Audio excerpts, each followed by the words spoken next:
সাংবাদিকবৃন্দ এবং প্রিয় দেশবাসী, আমি ডক্টর মোহাম্মদ আব্দুল আহাদ, হাদির অপারেশন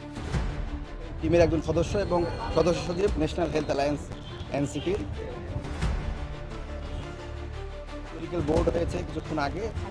উসমান হাদির শারীরিক কন্ডিশন নিয়ে একটু আপডেট বলতে চাই যে তার যে শারীরিক পরিস্থিতি সেটা আশঙ্কাজনক যেরকম ছিল সেটা অপরিবর্তিত রয়েছে এবং তার যে ব্রেইনে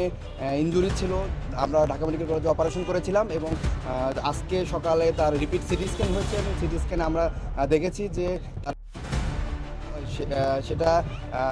অপরিবর্তিত রয়েছে এবং সেই পরিস্থিতি যে ব্রেনের স্টেমে যে মারাত্মকভাবে ক্ষতিগ্রস্ত হয়েছে এবং ব্রেনে ইস্কেমিয়া আমরা দেখেছি যে অক্সিজেন স্বল্পতা যেটা আমরা লক্ষ্য করেছিলাম সেটা আরও প্রমিনেন্ট হয়েছে এবং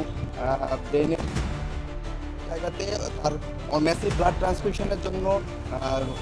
6 ব্যাগ ব্লাড এবং 5 ব্যাগ ফ্রেশ ফ্রোজেন প্লাজমা পেয়েছে। সেটার ইফেক্টেড ডিসেমিনেটেড ইন্টারভাস্কুলার যে কোয়াগুলেশন হয়েছিল সেটা এখন ম্যানেজেবল কন্ডিশনে আছে, কিন্তু সেটার কারণে ব্রেনের যে বিভিন্ন জায়গাগুলোতে সেগুলোতে রক্তগুলো জমাট বেঁধে আছে বলে আমরা সিটি স্ক্যানে দেখেছি এবং যে পাশে অপারেশন হয়েছে সেই পাশে ব্রেনটা একটু চাপ দিয়ে ওই পাশে ঠেলে দিচ্ছে, এরকম করে আমরা পরিলক্ষিত করেছি। এবং ব্রেনের পাশাপাশি তার কিডনি অপারেশনের মধ্যে এবং অপারেশনের আগে খুব একটা ফাংশনিং ছিল না, সেটা ফিরে এসেছে। আউটপুট এখনও ইউরিন আউটপুট সেই লাইফ সাপোর্টে তার